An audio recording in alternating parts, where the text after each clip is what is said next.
Yes. Thank you.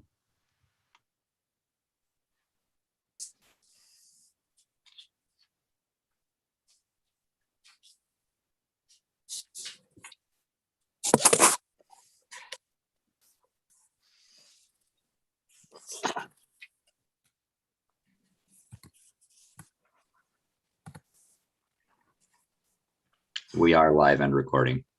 Thank you. Okay, all, I see I have 10:30. We'll start the neighbors meeting of April 15th. Roll call, all are present.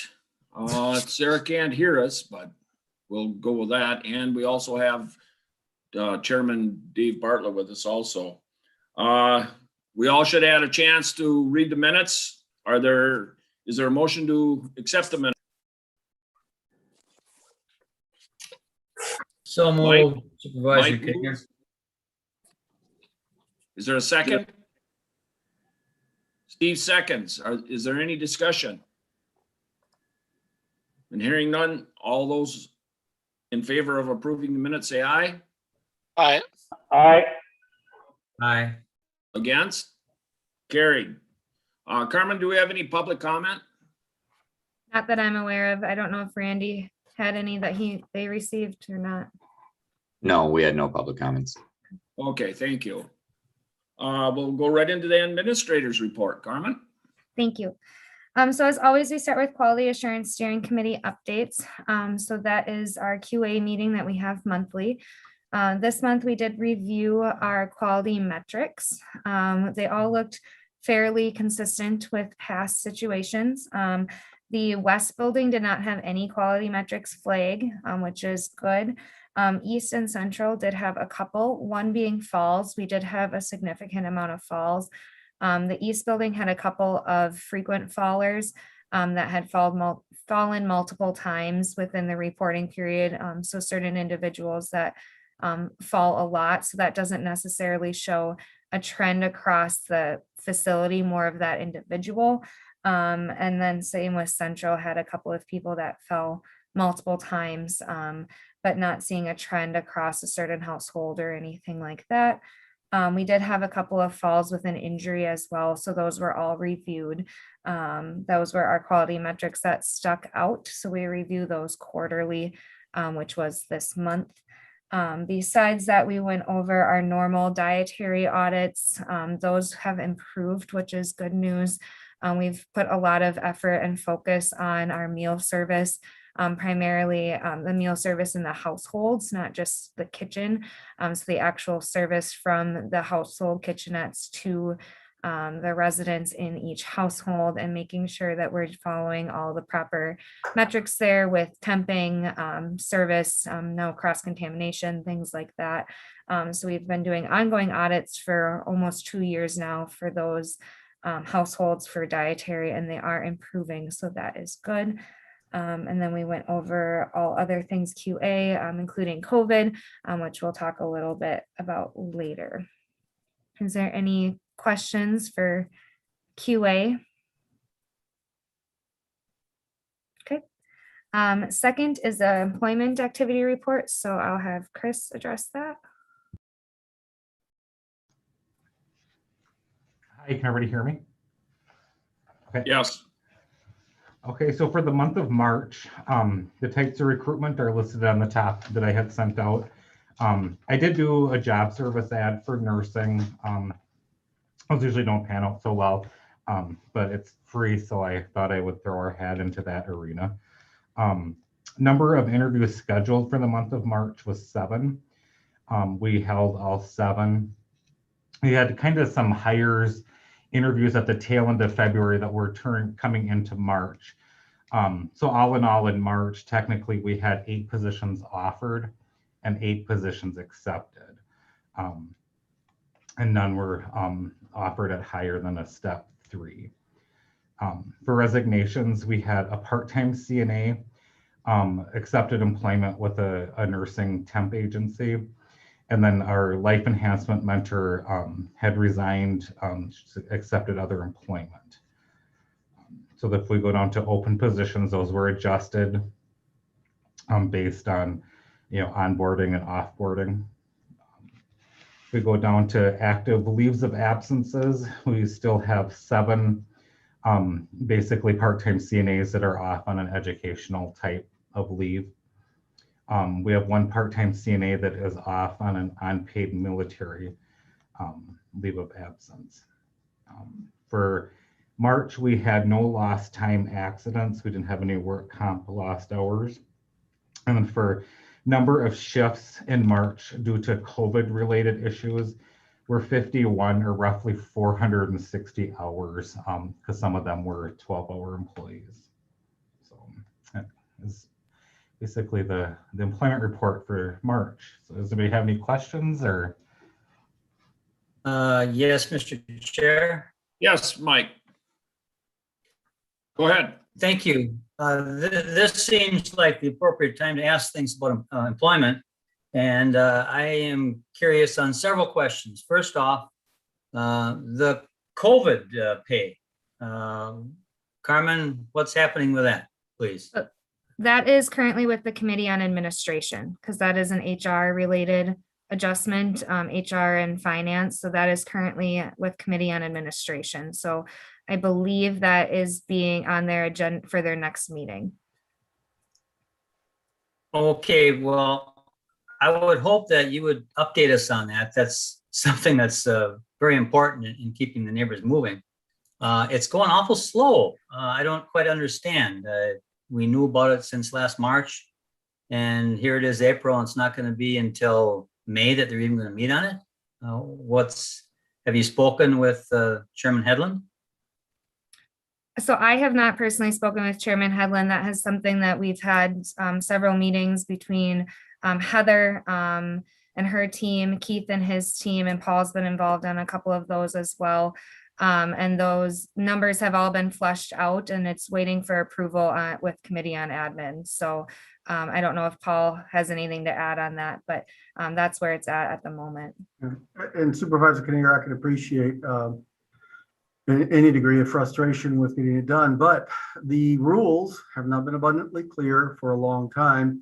There are a lot of T's to cross and I's to dots, confirmations to make. In fact, as early as this morning, we're still talking through what we can do, who qualifies, who doesn't qualify, under what conditions, what qualifies as a provider, what qualifies as an essential worker, how being an essential worker relates to being a provider, etc. So it's simply not as straightforward as you would think or expect. That having been said, what we're very much aware of is the deadline for doing this. By scheduling it to be done first by the Committee on Administration, April 22, it will be in front of the board in the May meeting, and that beats the deadline that we have to expend these monies. So it's the combination of us trying to be thorough in terms of our interpretation and application, being able to explain thoroughly and defend the decision we make with this, coupled with the lack of clarity from the federal government and the state as to what qualifies, that's caused the delay. Okay, well, we will have quite a few people that will have quit by then that won't even receive it. So we should save some money in that respect. Tongue in cheek, I think. I have other questions on something else, but Keith, were you gonna If I could, say something on? You bet. Thank you, Supervisor Kinnear. Also, this impacts more than just the neighbors. This impacts other operational areas. The Provider Relief Fund, for example, does also involve public health. So it's not just an evaluation of how it impacts the neighbors. It impacts the county as a whole. The Provider Relief Funds that are funding this were awarded to the county based on Medicare billings and as service providing, which does involve other departments, but then the guidance is just horrendously lacking. So it's navigating through all that and also making sure that we're not overcommitting dollars. So it's been a lot more complicated than any of us would have preferred. If we were only a nursing home, if we were solely doing that service only, and that's where the funds came in, conversation would have been done quite a while ago. Okay, well, thank you for your responses. It sounds like excuses. You got to look at that from a bigger point of view. I think there doesn't seem to be a sense of urgency And I remember Carmen mentioning last time that she knows of people that are looking for the jobs, department heads maybe. So there should be some urgency here, and I'm glad to see it's going to get done. What's the amount? At this point, we're earmarking, we're anticipating a payout of some $394,000. Thank you. Mr. Chair, if I may, can I continue? And Of course. okay, the status of the wage study. We've been looking at wages for the neighbors, and Carmen has indicated that we compare to lots of different things, not just nursing homes. And I see that it's on hold at the admin committee. So Carmen, could you give me or give us an update on what we're looking at as far as comparisons? So as far as when we have an individual apply that is comparing wage studies or wages, we do look at what they have been offered at other places and then do make adjustments accordingly. For example, we've had nurses that have applied that said they were making X somewhere else. And then if that is above what our grade 12 step 3, which is our RN grade, we do commonly request higher pay, which is normally approved through Keith, Paul, and Heather. So we have offered higher, not this month. We did not have any applications that requested higher, but we do have that flexibility, even though our wage scale has not gone up. So the overall county wage scale was being handled through HR at this point, but for nurses, we have commonly requested typically a step 5 on the grade 12 wage scale has been our pretty frequent hiring rate when we do have RNs apply. So we do have that flexibility through requesting through Paul, Keith, and Heather for a higher wage if it fits with what they're making compared to what our other staff are making that are comparable experience and skill level. Thank you. Yeah, I was thinking more about the entire facility. Nurses really aren't our problem. It's the pool pay for CNAs.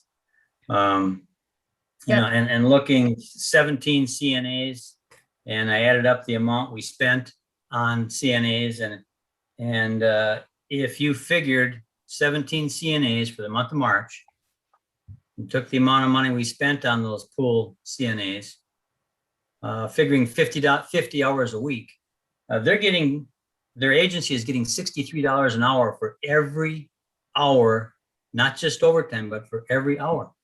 And that just drives me crazy that we have to spend so much money on pool CNAs. So I don't think we should wait for a county-wide review of all of the salaries in the county. We need to do something with the neighbors. And finally, that's more of a statement. The next question is related to that, and maybe my final one is, how are you coming along with being able to certify the neighbors to have a CNA course? So that was requested through the state of Wisconsin. We have requested multiple times now. And we have not gotten that approval yet for our facility, but we have become the clinical site for CVTC's training. So that is a step in the right direction. We don't have a course on site with a trainer here, but we do have students that are currently doing their clinical training in our facility. So they do their book work class study through CVTC, but then do their clinicals here on site. So we actually do currently have a class of CNAs doing their training here. So it has a similar effect on, they do their training here, though the goal is then they would apply to work here after they are trained. Because it's much easier to work in a facility you're familiar with. So they are getting familiar with our facility by doing their training here. So it's a step in the right direction while we wait for the approval from the state. That's a great idea. I saw that Now, when you contact the state, what is this? You call and talk to an individual, or you email, or what's It's- the process? It's through an application process. So it's through an email application process to an individual at the state. My understanding of it is that there is one person at the state that is doing this for the entire state of Wisconsin, which there's nearly 400 nursing homes, and there's one person doing this. So I'm assuming there's quite a few requesting this, as well as she also is doing the emergency training programs that are certifying CNAs that either have expired licensures or haven't completed the clinicals, and that was part of COVID. So she's also the person for that. So my assumption is that the starting up of new programs has kind of been put to the wayside, but hopefully now that COVID's calming down a little bit, as well as the emergency order is only good through May. So that would be where her extra duties are through that emergency order should theoretically end when that emergency order ends in May, and then getting back to more of the regular training programs and application processes through those. That would be my assumption. Well, this committee is here to help any way we can, and I think the county board in the main part too. Is there anything that I'm going to volunteer Chairman Bartlett or our district administrator, or anything that we can do to facilitate this? It just keeps sending something by email is pretty useless if it doesn't work 3 or 4 times. If You haven't there's actually something I spoken to think a of, I person. Can you actually speak to a person? Or we need to move along as much as we can, and squeaky wheel gets the grease. Get somebody really mean and aggressive, just the opposite of maybe Chris. He's a nice guy. We need to get somebody going on that. But can somebody help? I can look into it more and see if there's some other way to contact her and let you know if there's a way to help. At this point, that's if you go through the process, that's what it just says, that's how you apply for it. So if there's a different way, I will let you know, but that's all the state has made available to us at this point. Okay, I think COVID pay wage study. I still think we need to look at wages for the neighbors in a different way. CNA, you asked, that's great about CVTC.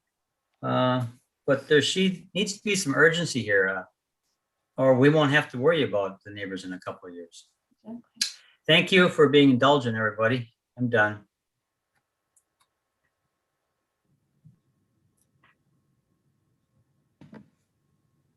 Go ahead, Dave. All right, getting back to the employment activity report, the positions offered and accepted, what positions were those? Off the top of my head, I believe it was 6 CNAs and 2 homemakers. Okay, thank you. Oh, sorry, it was 5 CNAs, 2 homemakers, and an LPN. I was wrong on that one. There was a licensed practical nurse in there. All right, thank you. I was just curious about that. I was at a CVTC over there for a meeting, and I talked to, I believe his name is Bruce Barker. Anyway, I talked to him about the nursing program, and they graduate, I can't remember the exact number, but it was like 90 people spring and fall. It was a lot of RNs. So I got to thinking about what I used to do when I was in business and needed technicians, and I talked to the instructors, and I was a graduate from there. So anyway, I got to know the instructors a little bit, and I think that helped that they kind of would put in a word that this place is looking for somebody, or contact this fella because he manages this dealership, and he's a graduate from CVTC, and he'll probably, if he has an opening, he'd like to hear from you. I don't know if we do that or not, but it's just a thought that I was thinking of. Just wanted to mention that. Yeah, we do talk, especially with the clinical instructors, since they do come here for the CVTC nurses do their clinicals for nursing homes here, at least from the Eau Claire or the Menominee CVTC. So Sarah is her name. She is actually the clinical instructor. So I know she refers people to us at a regular basis, but we could probably get in contact with some of their book, like classroom instructors as well. That's a great idea. Have we ever got anybody from the Menominee CVT? Okay, thank you. Okay, thanks, Dave. Thanks, Mike, for being so passionate about this. Let's Can go I- on to the resident referral report, please. Okay. Can I just, wait a minute. Oh, Paula had something to Yeah, I was say. gonna ask if I could talk about the employment thing quick again, sorry. Absolutely. Okay. So, going back to like the nurses and stuff from CVTC and stuff like that, we actually do get probably 1 or 2 LPNs that come here from CVTC when they get their LPN. Then they get their RN and they're here for just a short period of time and leave. For instance, we have one nurse. So like when Chris gives his employment report, he gives a report from last month. So already this month, we've had one nurse that has resigned from here, an RN. She has only been here for a short period of time, but she's going on to get her master's, but she's actually going to another local nursing home that offers her just every 3rd weekend to work, which is something we can't do because of the setup of the facility. But we do have one RN that will be leaving. And then we actually did have an RN interview this past couple weeks, or was it a week ago? And she did not accept for the step 5. She never even called Chris back. She was looking for the more money. And like I said, I do know that nursing homes are what, you know, when you're looking at nursing home wages and stuff like that, it's like we can be comparable to that, but we have to look at the hospitals around here as well. I'd have to agree with Mike that I would like the wage study or something looked at sooner, just to give some interest to nursing staff, CNAs to come here to the neighbors, give them something that they want to look at and maybe want to come here for. I do know that there's just a lot of people that we don't have as much longevity as we used to before. I guess that's what I want to say. It's like the longevity is what makes the nursing home great. It kind of runs smooth, you know, like that. We're getting to the point where we don't have a whole lot of people that have been here for a long period of time because they don't stay.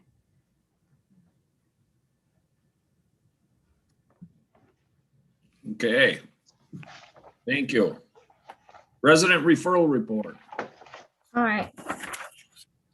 So on the back of the staffing report is the resident referral report.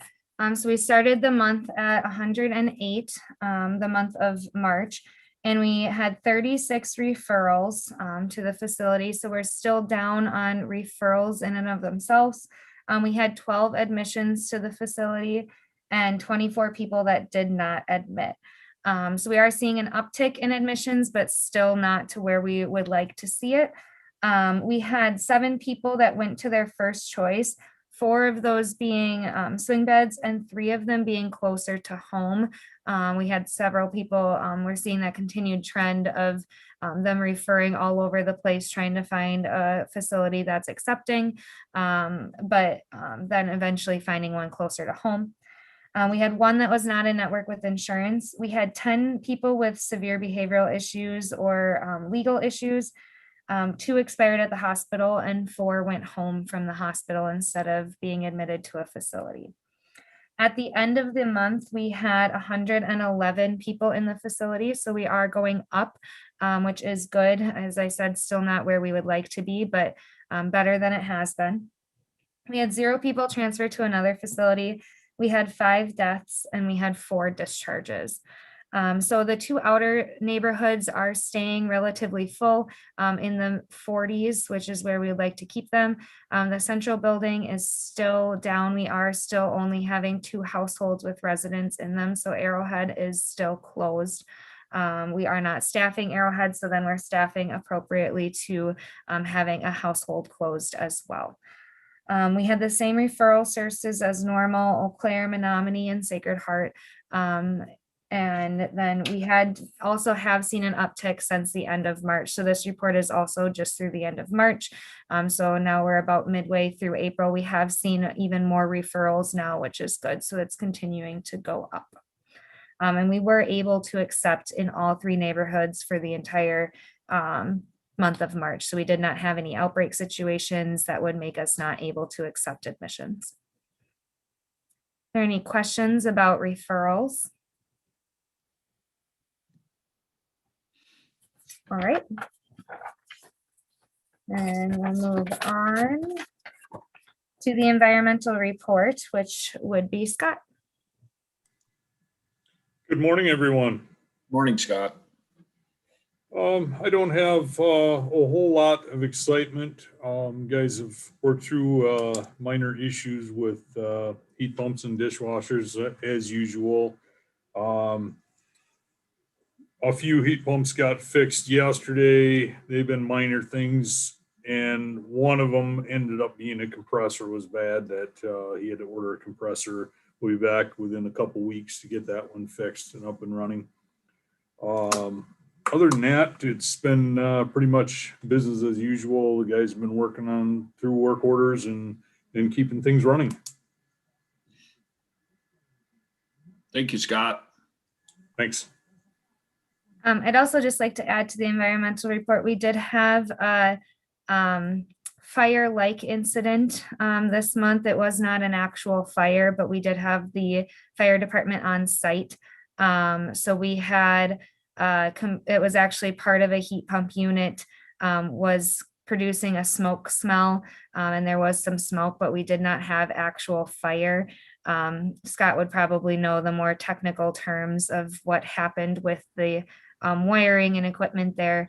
No one was injured. We did not have to evacuate. We just evacuated the room and moved residents away from the smell and the smoke. But the fire department was here. We did file a fire report with the state of Wisconsin just to be safe.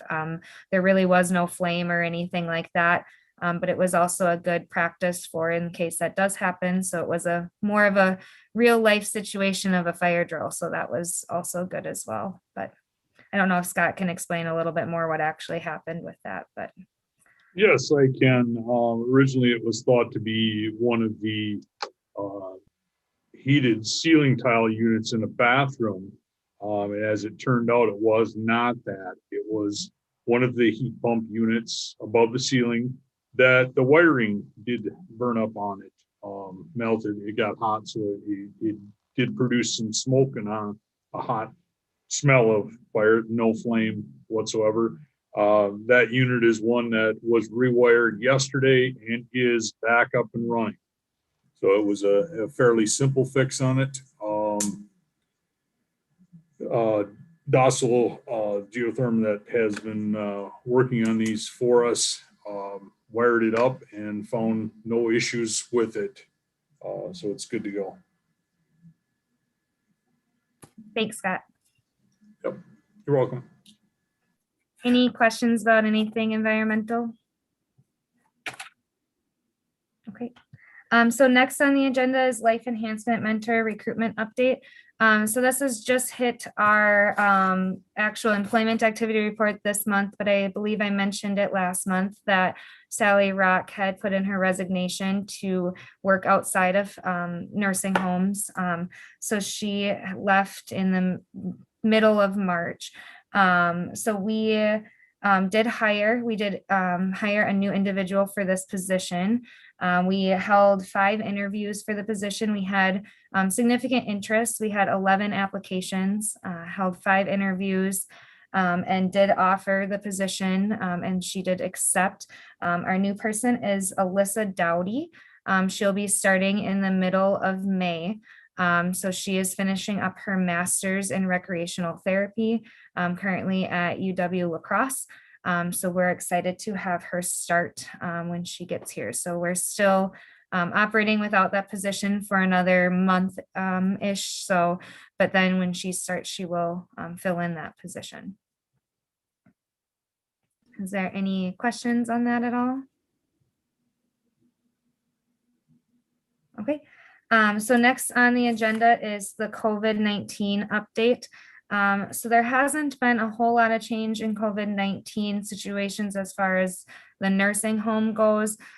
We have not had a positive case in either staff or resident since the beginning of February. So we have been it's been over 2 months now. So we're pretty excited about that. But as the county positivity rate is continually increasing, we are still watching that very closely.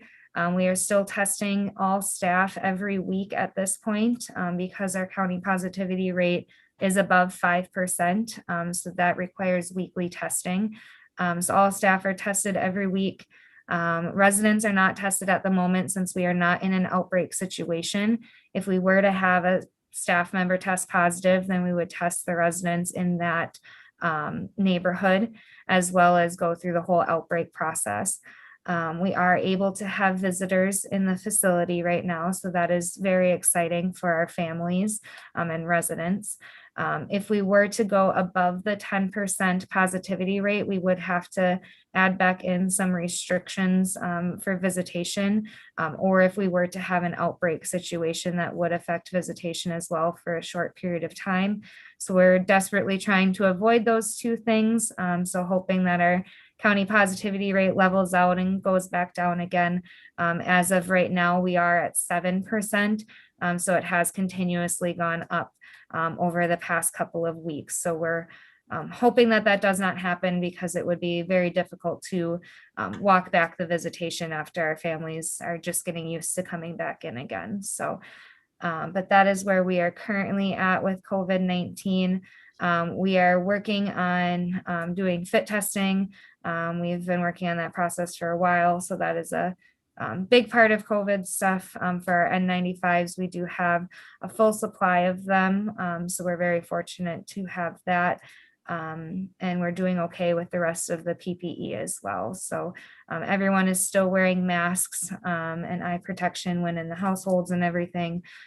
So doing all the social distancing and things like that as well. Good. Any questions in regards to COVID? I was wondering if the residents are still eating in the rooms, or are they able to go out and eat as a group? So they are eating in their rooms for the most part. They can't eat in the dining rooms as they stay 6 feet apart from one another. We cannot have communal dining yet. That is something that I know that would make a huge difference for our residents. Unfortunately, that is not something that the CDC or CMS has allowed yet. The difficult thing with our setup is our tables in our dining rooms are fairly small. So if we have people in the dining room, it is one person per table, because they're not large enough to stay 6 feet apart if you had more than one person at the tables. So we do have some individuals that eat out in the dining rooms at their own tables. So in most households, that's about 5 people at a time can be out in the dining room. We have made some exceptions for places that have multiple people that need to be assisted to eat or be supervised while eating, creating different versions of tables, using tray tables, things like that, to keep everybody far apart but be out in the dining room if they would like to be or need to be. So we're trying to make that as accommodating as possible with still keeping everybody 6 feet apart. Thank you. Mm-hmm. Is there any other questions related to COVID? Okay, Next is census and case mix. So I already discussed that census has gone up. Now this month, this is now April timeframe, but like all the other reports, they're kind of later or from the month before. So this month we've continued to go up, even from the numbers on the referral report. Today's census is 115. So we are getting fuller, which is great news. We're watching this really closely, especially with some of the staffing concerns on if we do get to the point where we are completely full in the open households and what would make sense for Arrowhead. At this point, we are not actively foreseeing that in the near future, primarily due to staffing, as well as Arrowhead is used right now for a lot of our COVID related things. It's where we do testing. It's where we have a lot of our supplies. All of the rooms that had to be on isolation, we have all of our isolation carts in there, which takes up most of the dining room at this time. So that would be a process to get that ready to go for residents to move in there as well. So we will look at that when that time comes, but we are getting closer to that at right now having 115. So I believe we only have 3 rooms open that aren't without opening Arrowhead. Okay. Any questions on census? Right. Any other questions for me before we move to financials? And hearing none, is there any questions on the vouchers? Thank you, Carmen. Anybody have any questions on the vouchers? If not, we'll go to Jane and financials. Hi there, I'm trying to get my video up. It is up, okay. Good morning. Good morning, board committee. Let's start with the aging report. This time we've included the target, the goal for the aging on the very right-hand side of your report. It continues to look good. It's for the first time, it's a little bit higher than the last month.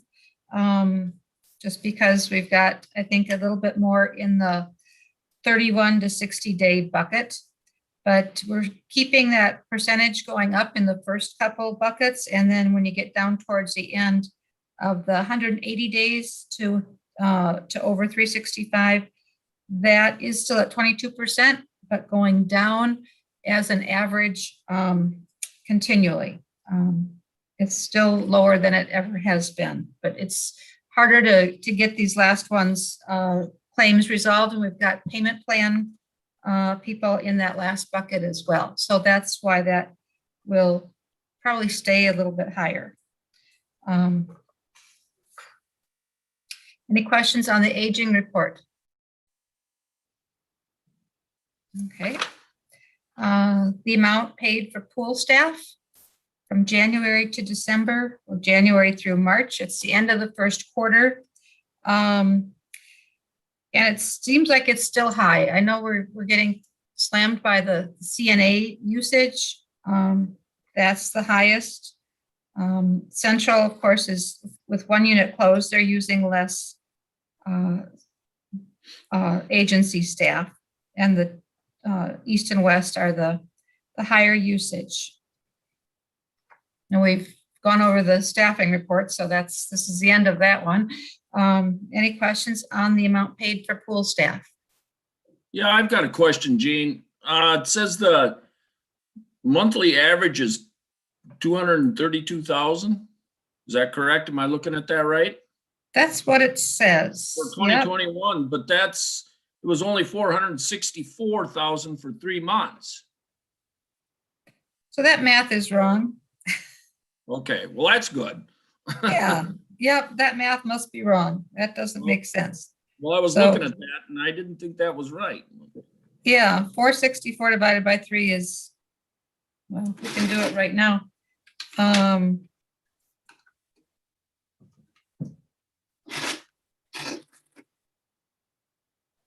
154,757. So it's actually less than 2020 in the 3 months. It is, so far, yep. Okay, But considering, which leads us into the financials then. Our revenue is down by over 13%. So we'd like to see the nursing go down too, but we can't. It doesn't go down incrementally because of nursing COVID expenses in there, and we've got salaried people in there as well. So the entire nursing budget isn't going down by the same percentage as the revenue. So it's not an exact science there. The revenue being down 13%, that's almost $500,000. It's a big operation. So that's 13% is a lot of lost revenue.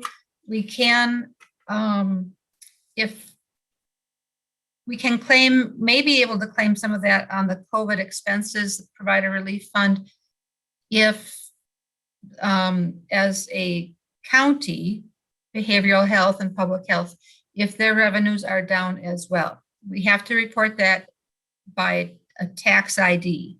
So if, let's say our revenues are way down, but theirs are way up, it would balance out and nobody could claim lost revenue. So, but it looks like it's lower now than it ever has been, I think, just due to the turnover in deaths and that. So we'll try real hard to capture more lost revenue. Just as a reminder, last year at this time, pre-COVID and at the beginning of COVID, our census was about 131 average for these months. So that's what we're comparing this year to, because it was at the beginning of COVID before we really took a hit on census. So it's comparing the first part of this year of averaging about 108, 110 to compared to 130 something. So it's a pretty drastic drop. Yep. And we did budget, excluding COVID reactions. We budgeted as if it was a normal year, and we did increase our occupancy expectations. So we aimed high and we're a little bit lower than that, plus the COVID. So that explains the revenue shortfall. Senior meals are doing great though. On the expense side, we have some good news. I mean, the expenses are lower.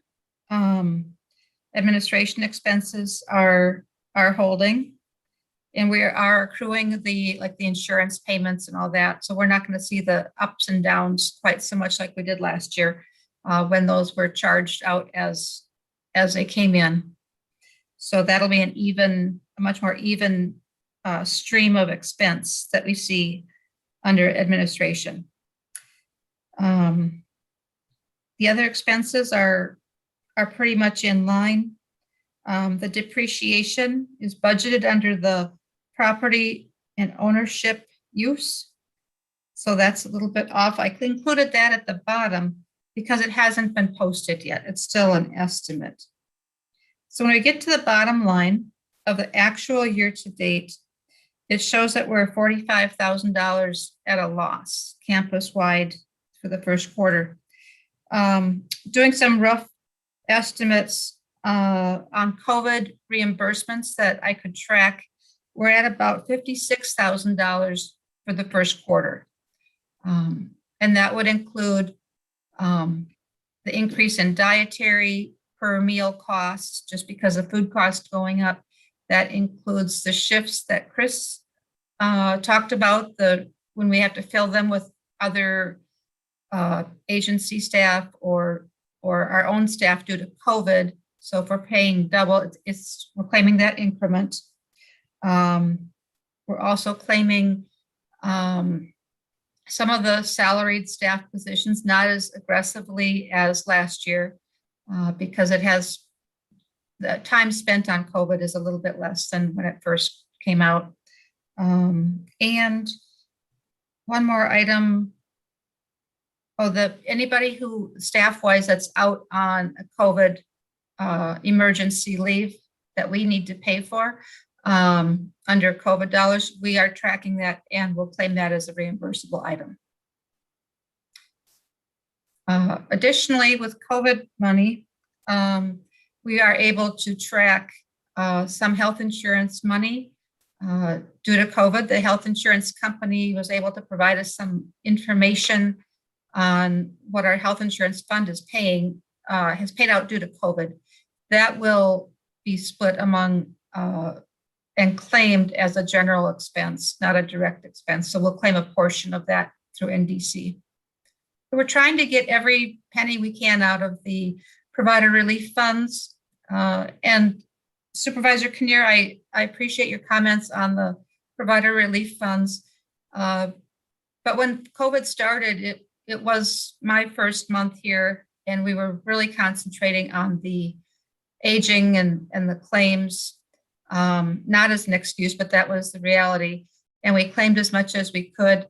And the staffing measurement just couldn't be done, I don't think, accurately at that time. So it did get delayed, I think, because of my newness being here, COVID being brand new, and needing to get the nursing piece done first and then talking about the staffing. And we had no idea what our costs were going to be. So we were being careful and not overspending it on the front end. But I understand your frustrations on why it takes so long to get a payout out there. Any questions on the profit and loss statement, the income statement? So you're Jane, rough I estimate- have, Go ahead, Mike. not on the campus-wide, but on each individual house or each individual east-west. I don't quite understand the expense. It seems like it doesn't add up on each of those.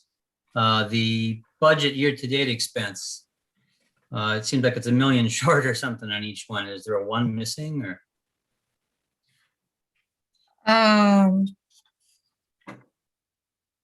On which page do you? Mike, you're muted. Thank you. Let's look at Central. Well, the first one up is East. Let's look at East. Okay. And East total expenses budget year to date is 385,000. Okay.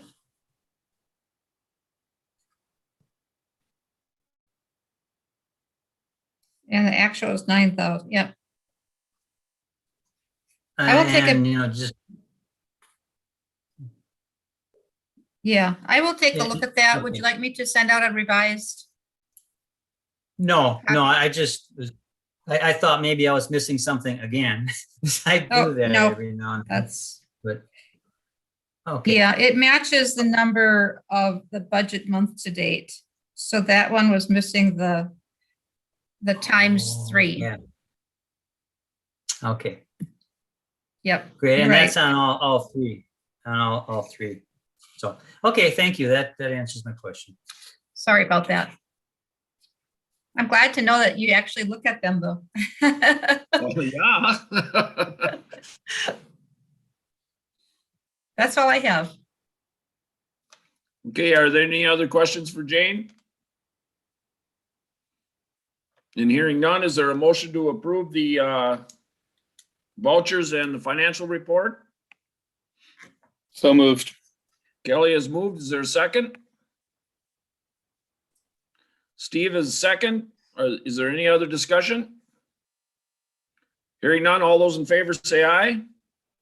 Aye. Aye. Opposed? Carried. Does anyone have anything else they would like to discuss? Now's the time. I just have if I can. Yeah, absolutely. I just have a question about, since the hybrid meeting situation, if we did do that for NDC, would that be at the government center then? Not here? That's Right. correct. Okay, From what I just I wanted to understand- double check. Probably in room 60. Is that correct, Paul? Yes, Okay, that's what we're aiming at. okay, because yeah, our boardroom is still full of PPE. That's been our extra storage for all of our extra PPE for the last year. So it would be a pretty drastic cleanup to get that ready for a meeting. No, we probably won't be meeting there for quite a while, but. Okay. And then with this hybrid, if some of you folks don't feel as if you want to come, you can also do it remotely, supposedly, right, Paul? That's the idea. Okay, and hopefully next month we can be in person, but from what I understand, you're to bring your laptop with you. Yeah, and it is important you bring the county laptop, so if we encounter a problem, I'm sorry. we can troubleshoot. I'm sorry, your county computer, yes. So, does anybody have anything else? Next meeting will be May what? Does anyone know? I don't. Third May- Thursday in the month, May 20th. May 20th. Sounds good. We'll hopefully see everyone in Menominee. If not, we'll see you on the screen. So, the meeting is adjourned. Goodbye. Thank you, everybody. Long, folks. Bye, Al. All right.